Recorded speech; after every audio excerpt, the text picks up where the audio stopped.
Today's show is brought to you by Audible.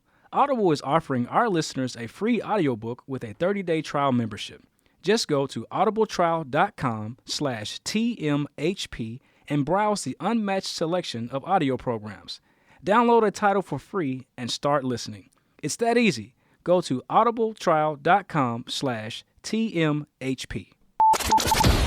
What's up, y'all? It's your boy Dez, the producer of the Morning Huddle podcast, back at you with another great episode. Did y'all miss us last week? I bet y'all was wondering, what's going on? Where's my Monday motivation? Look, don't even trip, because today we're hitting you guys with a show well worth the wait. Now today, me and Eric sit down and talk about fear.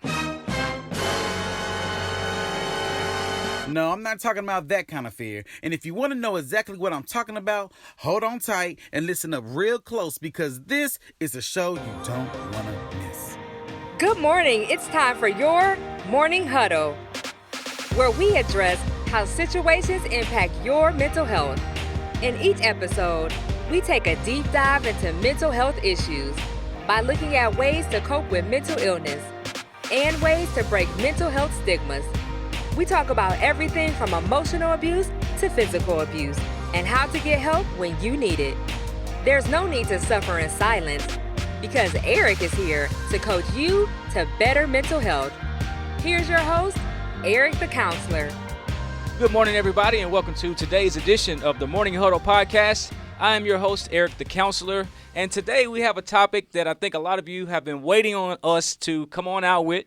We're going to be talking today about how to overcome your fear right now. Hey, I want you to be sure to follow me on Instagram at Eric_the Counselor. That's where I'm hanging out. I say that on every show. That's really, truly where I spend the most of my time. Usually about every morning I'll put out a quick 1-minute video. And y'all been hearing me talk about how lit I am every single day. Yeah, I've been checking those posts out every morning man, as well. I just try to give a quick morning motivation, Right. message. And, people are connecting with those little messages, man. That's good that you do that, Eric. You know why I do that? Listen, What? when I'm waking up, I usually have a song in my spirit, right? Like Uh-huh, some type of song, right? And Yeah. I'll be listening to it in the morning, and I'll find a message out of it. And so, I listen to the Every Day We Lit. Yeah. Who is that even sings That's this song? YFN Lucci. Yeah, YFN. Yeah. And I don't know, man. It's just been with me for weeks. Yeah. And it's not like Every Day We Lit, like getting high lit. Uh-huh. Not for me. It's like Every Day We Lit, just lit about being alive. Just Right, lit, living. Living intentionally, towards just being happy, man. That's what that means when I say Every Day We Lit. And so every single day we lit. Yeah. I mean, I think that's a good motto, right? Great motto. So, yeah, man, we invite you guys to come and follow me. Where can they follow? See, Daz is not really on Instagram That's like what I'm that. saying. So See, ain't and no, then, you know. I mean, y'all could follow me if you want to. Check me out at primetime_Dante. That's DANTE. But I mean, it's really like a personal page. I may post a couple of video projects that I'm working on every now and then. But, check me out. I guess I'm not really too big on Instagram, social media. I need to be. I hear it all the time. I need to get heavy on social media because, that's where everything's at right now. But Yep. yeah. And so y'all can hit him up and let him know how funny you guys think he is. And not telling me. But it's okay. You can let me know. I always spread the message to him. But anyhow, primetime_Dante, DANTE. Yep. And with me, Eric_the Counselor. We love to hear from you guys. Hey, if you are looking for a mental health speaker or a mental health coach, I invite you to check me out at ericthecounselor.com. And the reason that I've decided to go ahead and go full steam with this is because people are really hitting me up. And they're asking me, hey, how can I come and see you? How can I work with you? Can you come and speak at my event? And I'm always happy to do that. And so I just created a place for you to go and make those requests.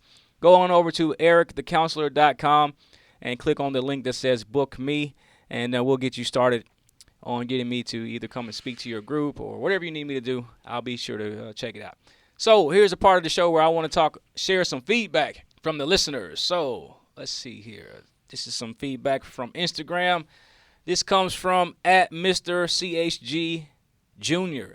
Keep up the work that you're doing. It's amazing. Your vulnerability is saving lives. It's so important to normalize the human experience, the good, the bad, the ugly, and the glamorous. You make being a world changer so relatable. I'm sure there are days when you wonder if you are reaching people. Know that you are doing more than you know. Sometimes the topic you talk about is not the only lesson people gain from you. Your existence and example teaches. Keep shining for the dark world. That was nice. Oh yeah, that was beautiful. Okay, appreciate you, Mr. What was it? Mr. CHG Jr. I know who that is. That's Charles Garbreth Jr. Okay, Yeah, well, one of shout my him out classmates. then. Man, we Shout did a out to radio Charles. show back in the day, actually. Oh, Mr. Charles Galbraith. Oh, here's some more, another piece of feedback I want to read. This is also from Instagram. This is in response to the grieving process. I said the video, the episode I did a couple weeks ago. Right. This is from the VIRGIN underscore the workbook. The VIRGIN, Virgin, the underscore workbook. She says, wow, Eric, right on time. I lost my daddy 4 weeks ago. Thanks for sharing this. And so we're glad that episode, honestly, that came from a personal place. Mm-hmm. I talked about my own personal grieving process when my sister passed away, and I talked about a more recent grieving process when my cousin was murdered on the same day that my son was born. And so I talked about, the grieving process, and I just kind of laid it out there for people who are struggling with grief. And so if you missed that episode, be sure to go back and check out the grieving process, and be sure to share that one with anyone that you know is grieving. And so, hey, if you have any feedback for us, any questions, be sure to hit us up. Right, on the Facebook page, on the Instagram. Facebook page. So, hey, man, that's it. Des, before we get into the show, man, I just want to do a little quick check-in with you, man. Tell us about what you've been working on. You missed us. We missed you once. Right. You weren't in the studio with me. And then last week we didn't have a new episode. So the listeners been missing you, man. Where you been? What you been up to? Man, let me tell you, when I say that life has been extremely busy, from working with new clients and things like that. For the ones that don't know exactly, I do a lot of video production around the city of Nashville. So I've been kind of just helping myself grow. That's how I've been maintaining and providing for myself and for my wife, through video production. So, the growth is definitely happening. And, it's just been taking me to places to where I'm getting introduced to new people and, working with new clients, getting a little bit more money, and staying a little bit more busy. So really, you just out here getting the bag. Just go and say it, man. Basically. You out Long here, story, long story short. Long story, just out here chasing that money because, look, that's all we can do these times. We can do that, and we can be in good mental health. How about that? Oh, yeah. And it's important to stay in mental health because, look, even with me being overwhelmed and doing a lot, I got to keep that mental health. I think that's like one of the most important things, to keep my mentality healthy. I think that's the number one thing. Oh, yeah. Because it all starts from your brain, and if you're not feeling good in your head, then, everything else can be a little messed up, too. Mm-hmm. And I will say, what's helping me is, for one, this podcast, even though, I'm on the show, this podcast alone helps me because the tips that you give, look, as the producer, I feel like this is like one of the best jobs that I get to do is be a producer of this podcast because it's helping me implement things in my life to benefit my life ultimately. So like self-care. Like I think that was like one of the most important episodes for me. Some of those tips that you gave on self-care. I think right now I've mentioned in the past episode that I color. Yeah, you do. Color. I actually have something that you might. No, I gave them away. Never mind. Oh man, you got some coloring books or something? They're not necessarily coloring books. They're called mandalas. They're essentially coloring books, but they're like, just imagine a picture of a flower, but it's only the outline of it, and it has a whole lot of different intricacies in it that you can color in. Yeah, it takes a long time to do those. Ooh. It's called a mandala, and so I had a mandala book, but I ended up giving it away the other day. See, look, man. Yeah, I'm gonna have to go look for one now. You said a mandala. They got them at Walmart. Man, they have them everywhere. You can go online and print some out if you wanted to. Look, I might have to just do that. I don't know if I got that much time. I only give myself like 45 minutes to an hour. Well, the thing about the mandala is you can if you got 45 minutes, then you can just color for 45 minutes. You may not finish it, but then you come back. Yeah, there's pages and pages of these different images that you can color in. Right. But you need colored pencils though. That's not gonna work. Oh yeah, okay. And I got a big thing. I got a big thing of crayons. Yeah. I got 2 little boxes of crayons, and then I got a big pack of colored pencils. You would have thought I'm shopping for back to school or something. I was in the aisles catching all the sales. So let's do this, man. Let's jump right into today's topic. We're going to be talking about how to overcome your fears right now. And so to start it off, I want to talk about 3 things that you need to know about fear. And I'm going to pull these things. So listen up. Today I'm going to be teaching you guys. It's all about teaching. I'm going to be sharing some things with you that are going to be very technical. But just stick with me, and I guarantee you're going to be able to follow me because I'm going to make it easy for you. But here are the 3 things that I want to share with you about fear, and they come from an article that I pulled from Psychology Today, and it's from Dr. Theo Suicides. I think that's how you say that, Theo Suicides. If I'm not pronouncing your name correctly, please forgive me. But you have some good points in this article, and I want to share what he wrote. Here's what he had to say about fear.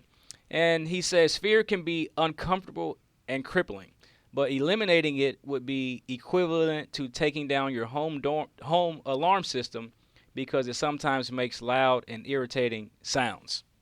Did you hear that? Getting rid of your fear would be equivalent to taking down your home alarm system because sometimes it's loud and irritating when you listen to it. Wow. Yeah.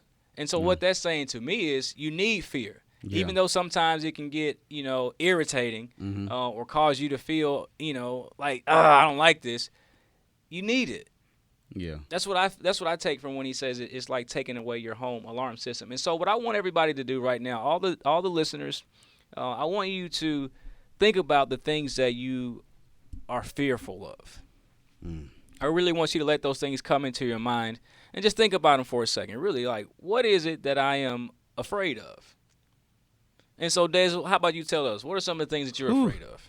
Man, I mean, and before I get started in talking about my fears and things like that, I don't want it to seem like, I have like that fear of like monsters or anything. Because a lot of times when I think of, what are you scared of? And first thing somebody could be like, man, I ain't scared of nothing. You know what I'm saying? But right. in all honesty and in actuality, that people do have fears. Yeah. And people fear things. One in particular thing that I'm fearful of, and this kind of even ties in with the grieving episode that we did a couple of weeks ago, is, losing close ones.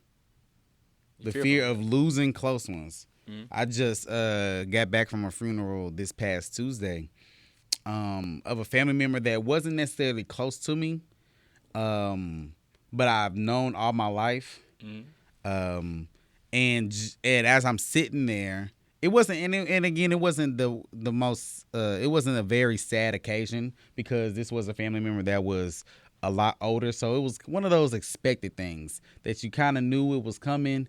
And, I guess it still is sad, but it wasn't just a shocker, which, can be a little devastating at most times. But as I'm sitting there and I'm thinking about,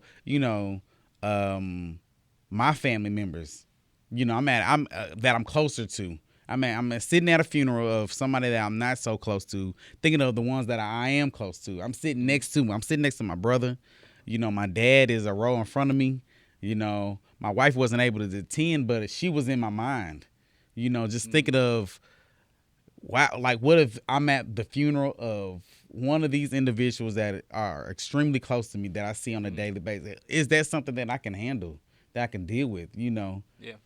That's a fear of mine that often crosses my mind in certain times. So the fear of the loss of a loved one. Is that what you're saying? Yes. That's when you go to funerals. When you're at a funeral, you begin to think about life, and you begin to think about those people that are close to you. And I'm just wondering about where the fear comes from. We don't have to get into all that. We don't have to do a counseling session, but I think that's something that many people may share. The fear of a loss of a loved one, especially if you've ever lost a loved one, like myself. I wouldn't say that I fear that. It's not a fear that I have, but I have had those thoughts. And I would even go so far as to say that maybe for a period of time, I did have that fear. Yeah, that someone else was going to. Is it? And this is after the passing of your sister. Yep. Wow. Yep. So my sister passed away. Got the phone call, and so it gets to a point to where now when you get a phone call, you get anxious. Yeah. Because you're thinking it's going to be another one of those. Calls. Wow. So I've dealt with that.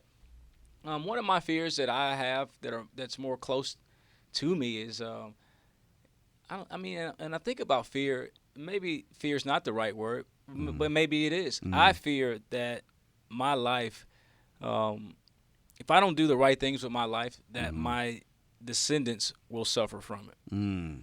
My children and their children. And so I guess the thing that if I could put it into words, is my fear would be just a fear of not, you know, leaving a strong enough legacy that I Right. would like to leave. Yeah. You know, in my Yeah. head, I can see these things that I like to do. Mhm. And at the same time, life doesn't always come out that way.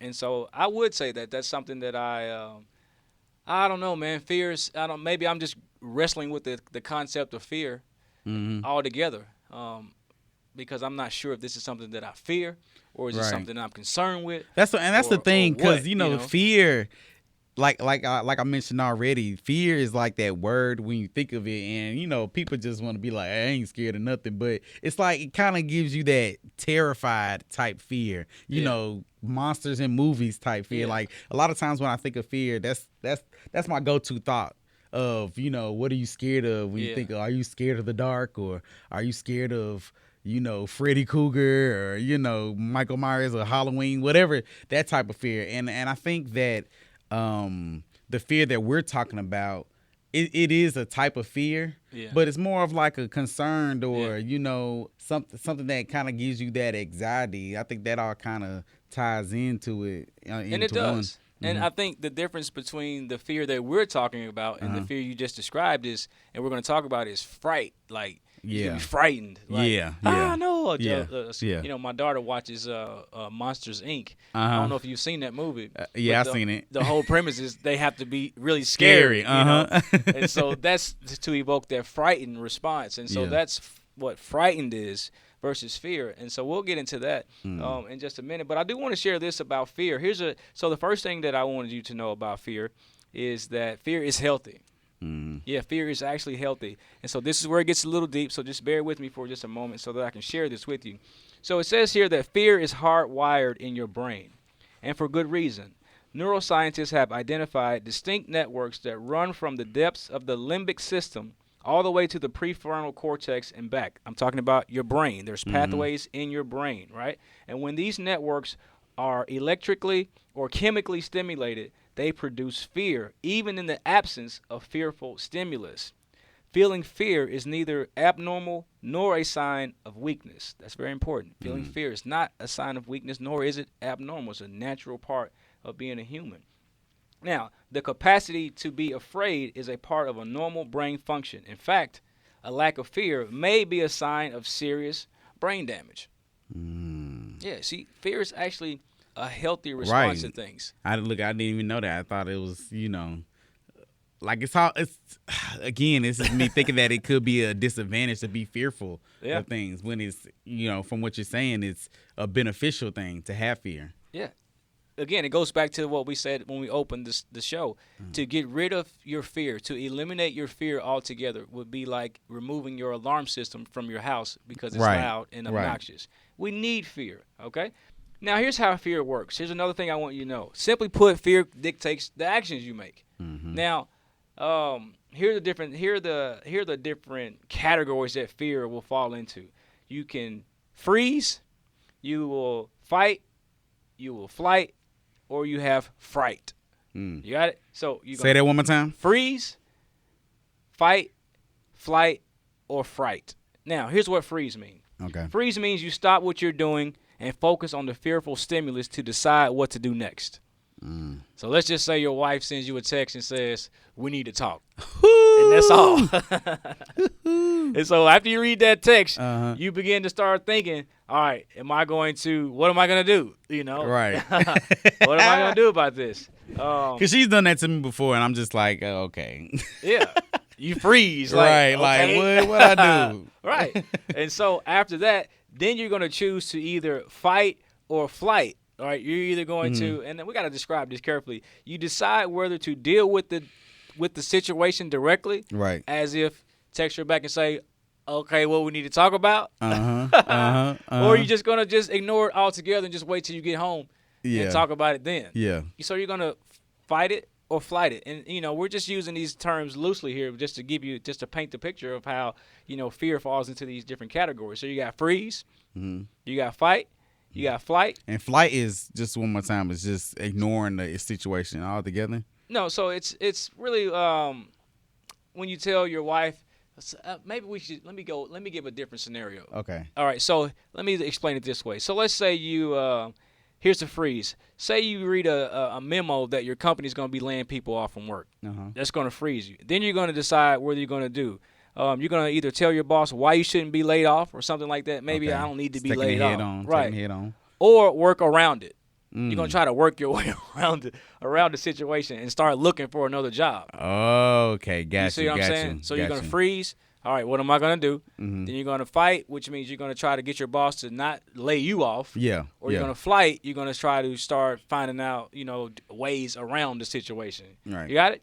And Gotcha. so then we have the fright, which is that feeling you get like when your fear is just so overwhelming, and it's like the Monsters Inc. fight, the fright, no, there's a monster under my bed, the frightening feeling that you get, and so that's what we're dealing with.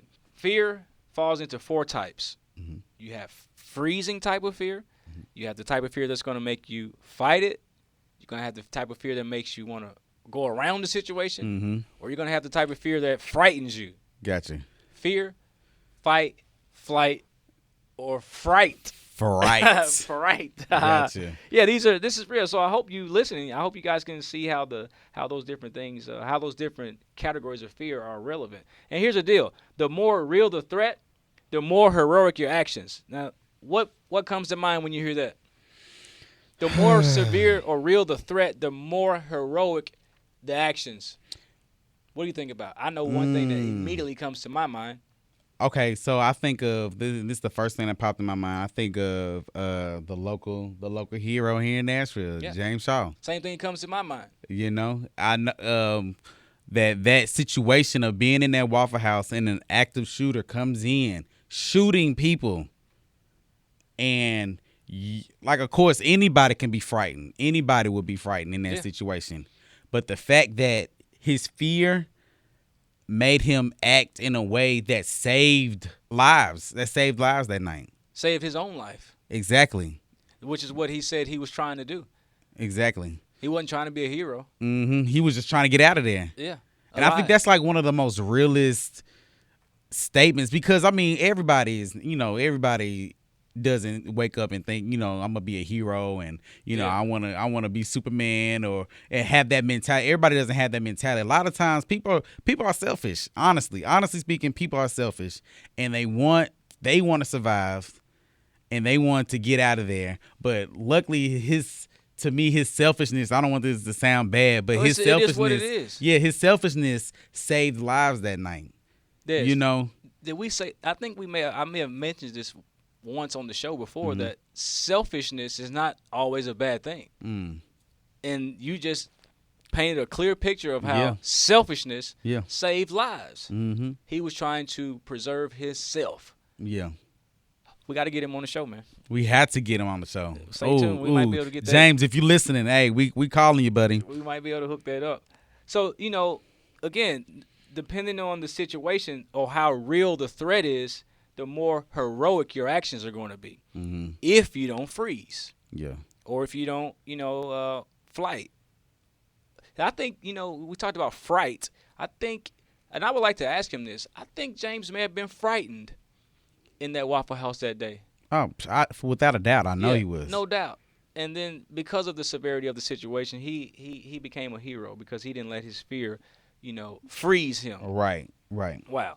So listen, let's talk about a couple ways to overcome fear immediately, and then we're going to let you guys go out and enjoy the rest of your day. How does that sound? That sounds beautiful. So here's the number one thing that you need to do to overcome fear. And it's real simple. And it sounds simple, but let me explain it. And that thing is be in the present moment. Be in the present moment. Here's what I have to say for that. Fear is usually worry about something that is not real and may not even have ever happened. Right? You're right. No. Maybe you might be fearful of something that you think might happen in the future. Yeah. And that's a fear that I hear a lot of. Yeah. Of thinking something's gonna actually throwing my wife back out there. Uh-oh. That is her.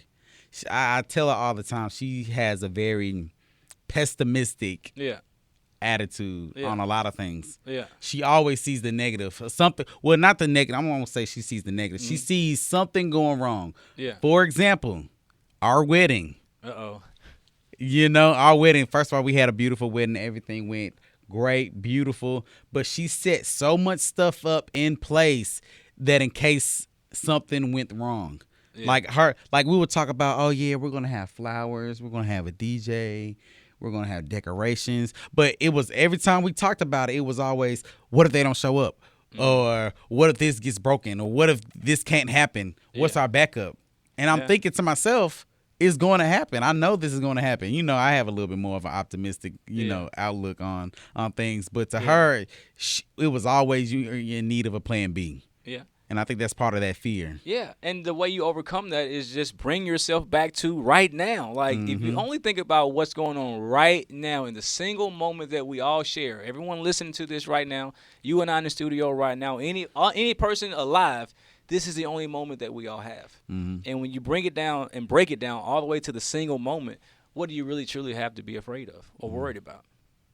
Getting some oxygen? I think we're okay. Here's an acronym I like to give out as it relates to fear, FEAR, and that stands for false evidence appearing real.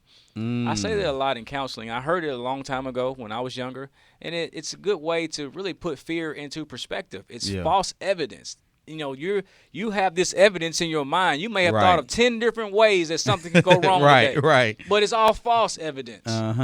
You like, yeah, what if this? What if that? Like your wife, what if this breaks? What if that happens? What if this happens?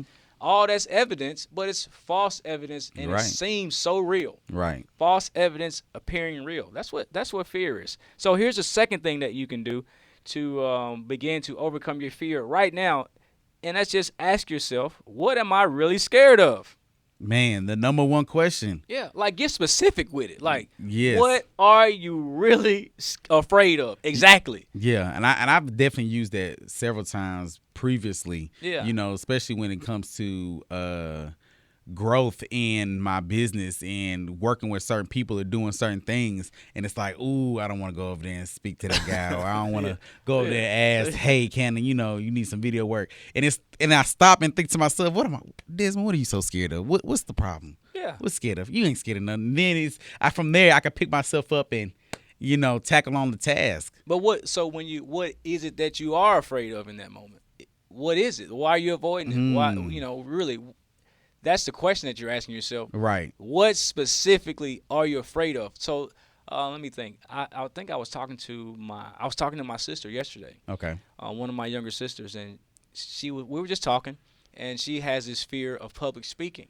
And I said, okay, so, you know, tell me about it. What goes on when you're getting ready to speak? She said, I get nervous, I get anxious, and I just totally freeze. I'm like, okay, what is it that you're worried about?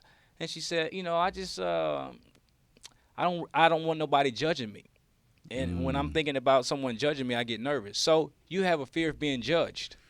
That's what I mean when I say get specific with it. Right. What are you really afraid of? Think about a situation that causes fear. You know, what is really happening in that situation? Ask yourself that. And, you know, ask yourself, what really am I afraid of? Am I afraid to get embarrassed? Am I afraid I'm going to fall? Am I afraid I'm going to look stupid? What is it? Rejection? Whatever it is, you have to become an observer of your inner space. Like, ask yourself, really, what am I afraid of? What's the problem? Because I think once you've identified that problem or that issue that you're afraid of, you can figure out a way to overcome that specific problem. You see that? You're helping yourself. Come on now. Hey, look at it. Getting some help in this thing today. That's how it goes. Overcoming fear. Yeah, once you name it, now you can attack it. Now I can go attack my fear of rejection, my fear of falling, my fear of heights, my fear of rejection. Whatever the fear is, you have to name it so that you can go and attack it and overcome it. So that's what you need to do. You need to identify what you're afraid of and name it so that you can do something about it. It's time for a mental health timeout. Today's timeout, I wanted to share a message from someone who is well known and drops pure gems on his social media constantly. And I'm talking about none other than Will Smith. Now, in the midst of our conversation today, I couldn't help but think about this message Will Smith shared with an audience about when he first skydived. And he had something great to say about facing your fears. Take a listen to this. The lesson for me was, why were you scared in your bed the night before? What do you need that fear for? Just don't go. Why are you scared in your bed 16 hours before you jump? Why are you scared in the car? Why could you not enjoy breakfast? What did you need that? The fear is fear of what? You're nowhere even near the airplane. Everything up to the stepping out, there's actually no reason to be scared. It only just ruins your day. You don't have to jump. And then in that moment, all of a sudden, where you should be terrified is the most blissful experience of your life. And God placed the best things in life on the other side of terror. On the other side of your maximum fear are all of the best things in life. Did you catch that? He said God places the best part of life on the other side of terror. So that only means we're going to have to push through our fears just so we can see the true joys of life. Just think about that. Now, back to the show. Now, here's one that I think is a really strong one. The third thing you can do to overcome your fear right now is to pray. Yeah. You know, I know everybody doesn't pray, and that's fine. But if you are a person who believes in prayer, or maybe I'll even say this. Let's say practice the law of attraction. Yeah. I'll just reframe prayer and just say. Break down the law of attraction. Practice the law of attraction. The law of attraction is real simple. What you put into the atmosphere, what you think about. Right, speaking in existence. Yeah, it comes back to you. It's just like a prayer. Dear God, thank you for this day. I pray that you continue to bless me and bring me whatever, you know, you're putting it, you're putting that request out there. Right. You're practicing the law of attraction. You can call it, you reap what you sow, whatever you want to call it. But prayer is something that you want to, you might want to consider that for guidance on how to start overcoming your specific fear. Yeah. Like, how do I overcome this fear of rejection? You know, you can pray for guidance on that. If that's what, if I pray to my higher power for guidance. Yeah. How am I going to get through this? Just tell me, you know, give me a sign or a path or whatever people say. But ask, like, how can I specifically overcome this fear that I have named? Pray about it. What do you think about praying about it? No, I think that's a key thing in getting the things that you want accomplished. Because growing up, you know, that's the one thing that people say, you know, I'll just pray about it. And like I said, sometimes I feel like people, you know, downplay prayer a little bit, but it actually does powerful things. Yeah. You know, because just like you said, that law of attraction, you putting it out there. You asking for a healing on somebody. You know, for example, the athlete. Christian Abercrombie. Exactly. He's doing well, y'all. Exactly. He's doing better. You know, and just think about how that call for prayers from his family, from his players, from coaches, from everybody. They had several prayer sessions here on campus specifically for him, for him to heal. And you seeing his healing start to take place, you know. And I think that, you know, that's part of the power of prayer, that, you know, if you put it out there and you ask God for healing, then he will answer those prayers for you. Yeah. And you can ask him to help you heal from the fear that you have. But, you know, and here's another thing. The last thing I'll say about prayer. Prayer is also like a form of meditation. Yeah. And meditation is relaxing, and there's benefits to praying. And so, you know, if you want to get over your fear, just take some time and just say a quick prayer. You know, just relax yourself, do some deep breathing, and put some positive energy out there. Here we go. Number 4.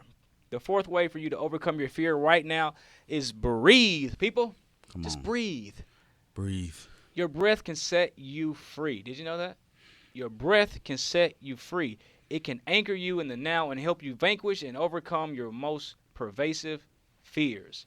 Now, I saved this one for last because it's one of the simplest and most powerful ways of overcoming fear. Yeah. Breathing. You know, we've done, deep breathing videos. We've talked about deep breathing. Several times on the show. Many times. And so we're going to do it again. You know, when that fear starts to kick in, just inhale through your nose slowly. Inhale through your nose for a few seconds. Hold that air in for a few seconds and slowly release the air as if you're breathing through a straw for a few seconds. You go through that cycle a few times and you will notice yourself relaxing. Right. You know, your fear will begin to subside, and then you'll be able to think more clearly, and then you might even realize that, you know, I don't even have anything to be afraid of. Exactly. And I think that's the beauty of breathing. You know, one quick story about breathing is that one thing I can remember from utilizing breathing is when I joined a fraternity here on campus, we did our step shows for homecoming every year, and the nerves that you will build up right before you get out on stage. Yep. The crowd's going wild. They're about to announce you guys to come out there. The first thing I'll do, take a couple of deep breaths. Yeah. And then that music drops, and then I go. Yeah. And then I get out there and I'm up there. I'm just in the middle of the show and I'm sitting there thinking, man, oh yeah, I got this. Yeah. I got this. It's nothing. I got this. It's nothing. You out there killing it. You know what I'm saying? But that simple task of breathing helps you overcome that fear of whatever that fear that I was feeling in that moment. You know, I guess ultimately I was fearing messing up. But getting over those jitters and knowing that, hey, I know these moves. I got it. Yeah. I ain't had what again, going back to that question, what am I afraid of? I done are you practiced afraid this for hours. Yeah. We done did months or weeks of practice. I got this. I know what I'm doing. Yep. And then I take that deep breath and hit that stage. And that's it. Well, hey, man, we appreciate that story. And let's review these 4 ways to overcome fear, and then let's wrap up the show. For So sure. here we go. Number 1, when we're talking about 4 easy to use and easy to employ ways to overcome fear, number 1 is just to be in the present moment. Don't think about what could happen. Just think about what is happening right now in the present moment, and free yourself from worrying about things that may not even happen anyways. Number 2, you want to ask yourself, what am I really scared of? And what I mean by that is you need to identify the fear. Is it rejection? Is it embarrassment? Is it ridicule? Is it judgment? Whatever that thing is, name it and go after it. Name it and go after it. Number 3, you can pray about it, or also known as utilizing the power of speaking things into an existence. Because in the end, this is like a form of meditation, and if you put it out there in the atmosphere that you need some guidance on overcoming these fears, then I think that's something that would actually help you. So pray about the things that you fear and ask for guidance on how to overcome them. And lastly, just always remember that breathing is a way to help set you free. Inhale through your nose, take a big deep breath, hold it in for just a few seconds, and slowly release that air. And do it, maybe 3 or 4 times, and watch your fear begin to go away immediately. Immediately. It's instant. That's it, man. That's what we got for today. Any final words today for you from Dez, the producer? Final words today. Hey, if you're feeling fearful, ask yourself, what am I afraid of? That's my final word today. Well, hey, that's where we're going to leave it at. Be sure to remember to subscribe to our podcast by texting 31996 to TMHP, and we will see you when we see you. Hey, be sure to make it a great day, folks. Thanks for listening to the Morning Huddle Podcast. For more information about this episode, please visit www.themorninghuddlepodcast.com. You can also follow us on Instagram at Eric_the_counselor. All information set forth in the Morning Huddle Podcast and on themorninghuddlepodcast.com is not professional mental health care or medical care. Information expressed is provided for educational and informational purposes only, without any express or implied warranty of any kind.